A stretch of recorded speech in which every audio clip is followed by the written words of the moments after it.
Idol, may napapansin ako habang tumatagal ako sa pagiging content creator. Unti-unti kong na-realize na hindi dapat tayo mamilit na i-follow nila tayo or susuportahan tayo. Hindi dapat tayo magmamakaawa na i-follow tayo ng mga tao. Kasi alam nyo yun guys, madami ka nga followers, madami nga nag-follow sa'yo, madami ka nga likers. Pero di ba hindi mo ramdam yung saya kasi alam mo yung pinalaw ka lang nila kasi nagmamakaawa ka na i-follow nila yung TikTok account mo, di ba?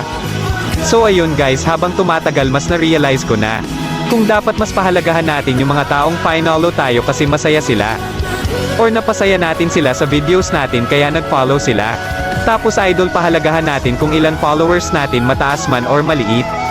Basta andyan sila palagi para supportahan ka nila bawal upload mo ng videos. So gusto ko lang sana malaman guys kung isa ka ba talaga sa solid supporters ko. Mag-iwan ka nga ng mensahe or komento dyan sa baba idol kahit ano, tapos wag nyo kalimutan mag-copy link and heart sa mga videos ko idol. Maraming salamat, road to 100,000 followers na tayo idol, kaya wag kalimutan mag-follow kung isa ka sa napasaya sa mga videos ko. Pwede bang sa akin